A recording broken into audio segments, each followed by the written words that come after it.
தமிழ் திண்ணை நேயர்களுக்கு என் அன்பான வணக்கங்கள்.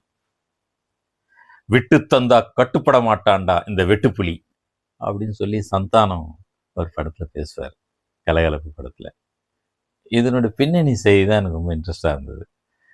வெட்டுப்புலி நாவல் நான் எழுதினேன், அது பல பேருக்கு தெரியும். வெட்டுப்புலியில் ஒரு முக்கியமாக அது ஒரு உண்மையாக நடந்த சம்பவம். நான் முழு நாவலுமே அந்த சம்பவம் எங்கே நடந்தது, எப்போ நடந்தது என்பதை ஒரு இளைஞர்கள் தேடி போகிறது பயணம் தான் அது. வெட்டுப்புலின்னு ஒரு தீப்பெட்டி இருக்கும். அதில் ஒரு ஒரு சிறுத்தையை ஒரு ஒரு மனிதனும் ஒரு நாயும் சேர்ந்து எதிர்க்காங்க. வெட்டுக்கத்தி கையில் வச்சிருப்பார் அவர். இதுதான் அந்த வெட்டுப்புலியினுடைய தீப்பெட்டியினுடைய இது எம்பளம். அது எப்படி உருவாச்சு, அந்த எம்பளம் எங்கே நடந்தது, அந்த சம்பவம் அது எப்படி பிரபலமாகி அந்த காலத்தில் பேசப்பட்டு அது ஒரு லோகோவாக மாறிச்சு என்பது தான் அந்த கதை வெட்டுப்புலி.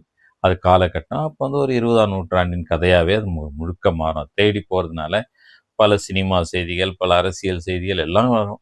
20ஆம் நூற்றாண்டில் திராவிட இயக்கம் எப்படி வந்தது, காங்கிரஸ் இயக்கம் என்ன வளர்ந்து வந்தது, அதனுடைய சுதந்திர போராட்ட கதைகள், அப்புறம் திராவிட இயக்கம் எப்படி வளர்ச்சி அடைஞ்சது, இது எல்லாமே வரும். 1910, 15 ஆரம்பித்து 2010 வரைக்குமே அந்த கதையை நகரும். இது உண்மையான கதை இது. ஆனால் அது என்ன ஆயிடுச்சு, அந்த படத்தில் சந்தானத்தினுடைய மூதாதையர் அந்த சிறுத்தையை புளியை வெட்டின மாதிரியா ஒரு காமெடியாக சொல்லி, அதை நம்பினா தான் எனக்கு சாப்பாடு போடுவாங்கன்ற அளவுக்கு அதை சொல்லி, இது எப்படி நடந்தது எனக்கு தெரியாது. ஆனால் வெட்டுப்புலின்றதை பற்றியும் இந்த கதையை பற்றியும் இந்த படத்தில் சொல்கிறாங்களேன்னு நினச்சிட்டு இருந்தபோது ஒரு நாள் நண்பர் கேபிள் சங்கர் சொன்னார். டைரக்டர் சுந்தர் சி தான் அந்த படத்தை எடுத்தார்.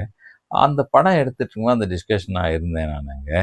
அப்போ ஏதோ ஒரு காமெடி ட்ராக் வேணும், அவனுக்கு வித்தியாசமான ஒரு பேர் வைக்கணும் அந்த காமெடி ஆக்டர் சந்தானத்துக்கு அப்படின்னு சொல்லும்போது, நான் தான் வெட்டுப்புலின்னு வைக்கலாம் சார்ன்னு சொல்லி அந்த இதை உருவாக்கினேன். அப்புறம் வெட்டுப்புலின்ற நாவல் இப்போ மாதிரி வந்திருக்கு, அதில் இப்படிலாம் ஒரு கதை இருக்குது அப்படின்னு சொல்லி நான் சொன்ன உடனே அதை முழுக்கவே அந்த படத்தில் பயன்படுத்திட்டாருங்க அப்படின்னு சொல்லி கேபிள் சங்கர் சொன்னார்.